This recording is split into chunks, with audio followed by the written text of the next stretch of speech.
अब अपने सबके बीच है संक्षेप में राजा चंद्रबली चैया सत्यवादी धर्मात्मा के प्रसंग अपने सबके बीच सुना रहे ये शांति से अपने सब ध्यान से सुनबे। जे सार वस्तु हेते ओकरा ग्रहण करबे और जे असार हेते ओकरा बच्चा समझ के दान कह देवे। बाबू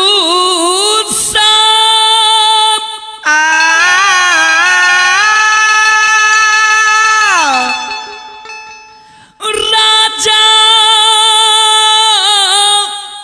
जय हो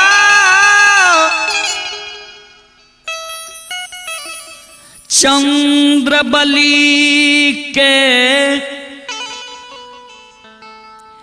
अछमी तनगरी में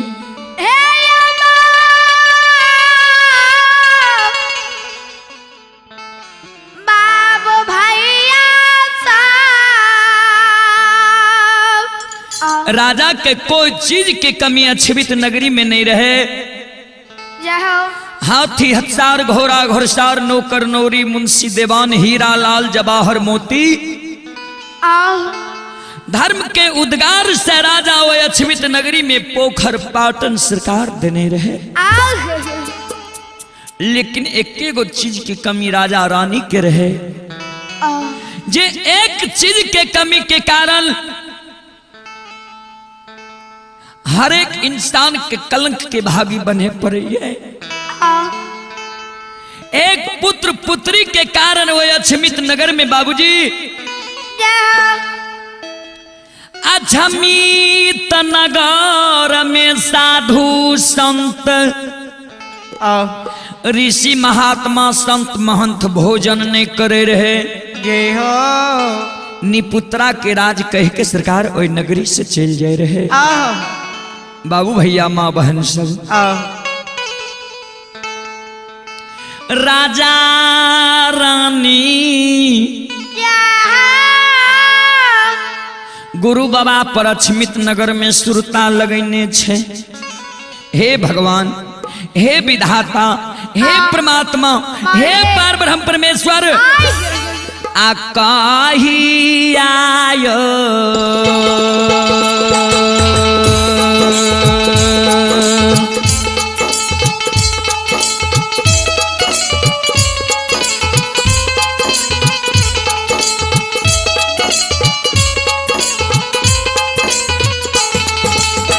हे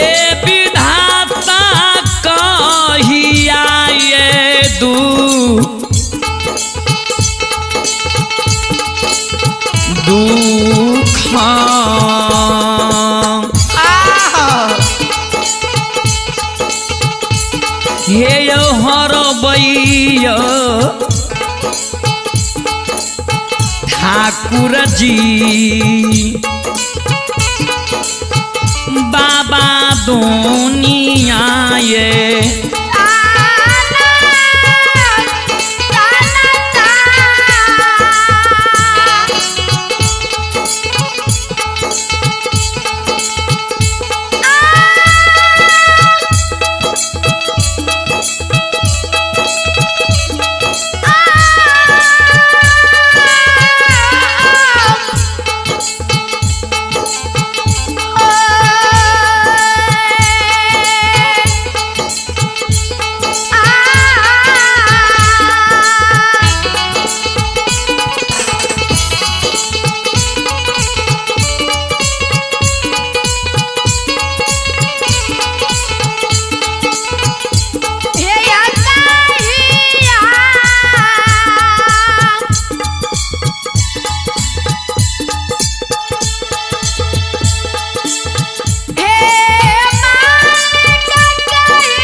सरकार आए देखियो राजा रानी दोनों प्राणी लाल सेज पलंग पर सुतल रहे। धर्मराज हुआ राजा रानी दोनों प्राणी के सरकार धर्मराज बाबा भवरा के उदाहरण क्या कर स्वप्न दे छे ए राजा ए रानी आय तोहर गुरु महाराज तोरा द्वार बिना दल फूल हकार बिना निमंत्रण के आब रहलो ये गुरु महाराज का भगवान कंचन शरीर तोड़ दिल ये कोढ़िया निर्माण क्या दिल ये चिन्हल अनचिन्ह अपन वीरान बना दिल ये कोढ़िया तन लाके गुरु महाराज तोरा द्वार आब रहलो ये कोढ़िया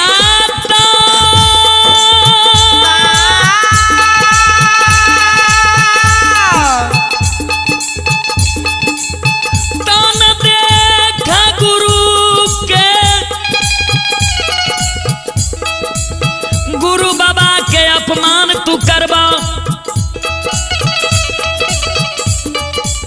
ए राजा ए रानी कोढ़िया तन देख के जो गुरु महाराज के तू अपमान करबहो राजा रानी आये ही ये जाना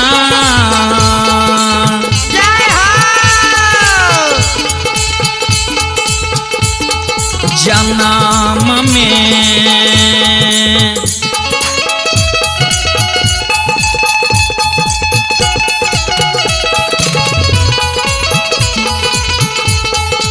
ए धर्म तमाया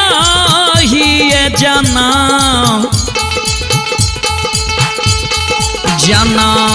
में आये चुकले रहब राजा हे होता हूँ या छमी तो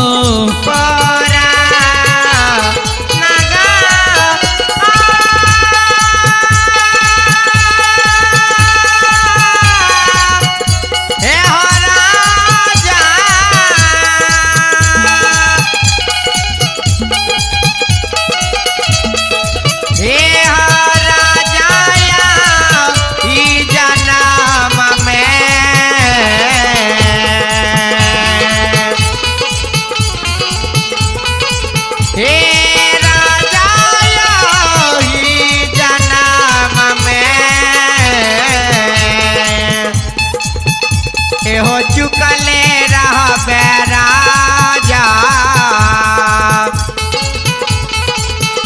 एहो रहबे दुनिया हो साना संसार राजा राजा ऐ जन्म में तू चुकले रहबा गुरु बाबा के तू कोढ़िया तन देख के अपमान नहीं करी हो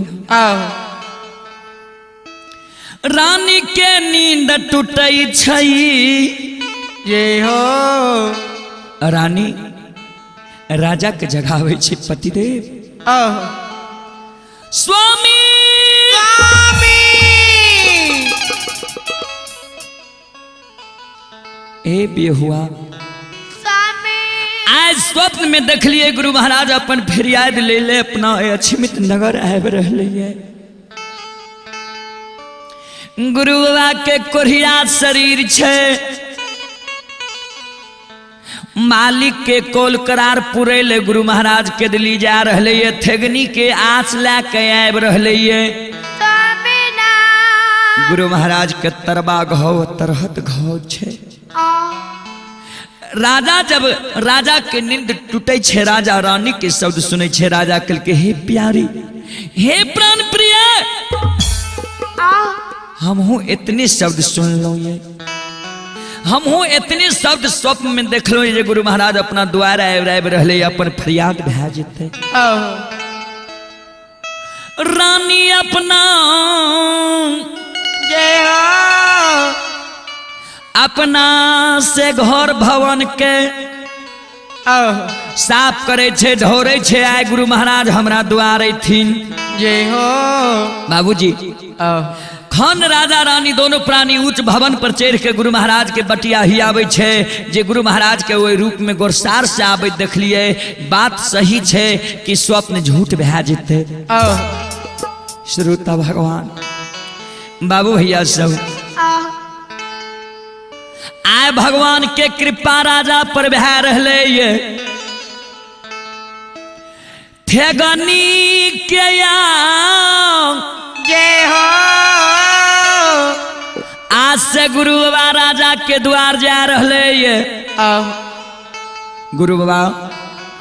गोरसार जब पहुंचे छे सरकार श्रोता बाबू हमारी माँ बहन भूख प्यास के कारण गुरुदेव ज्योति बाबा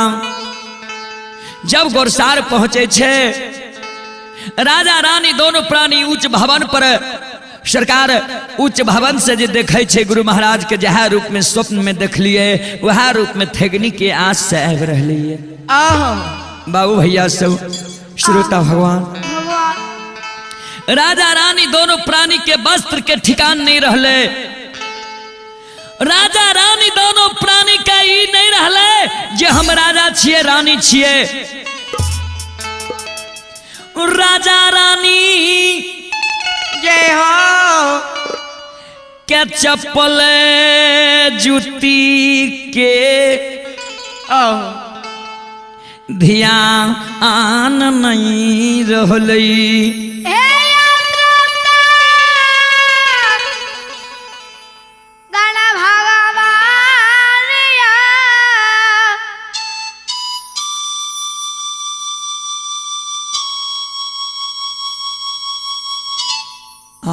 बाबूजी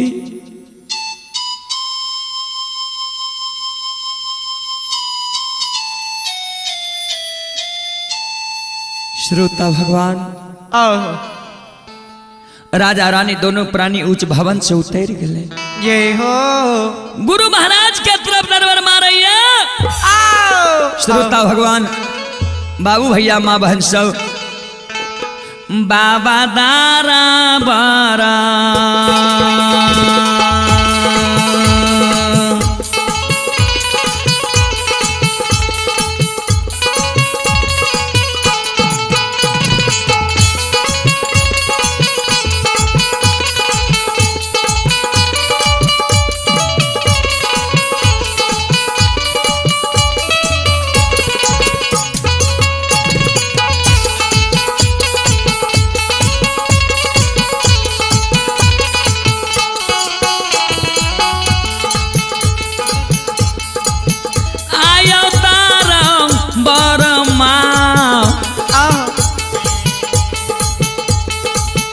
आये मारने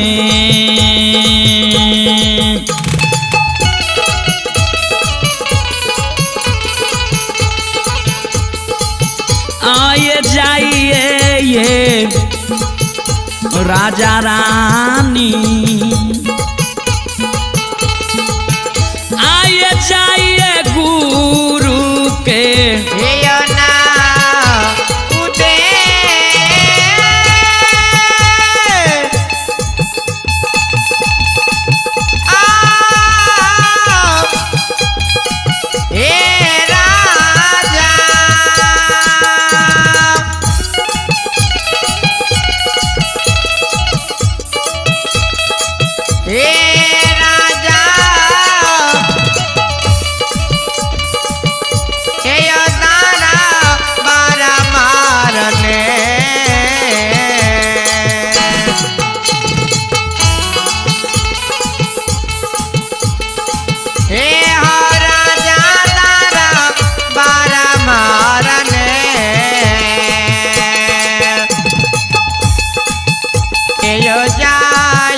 राजा रानी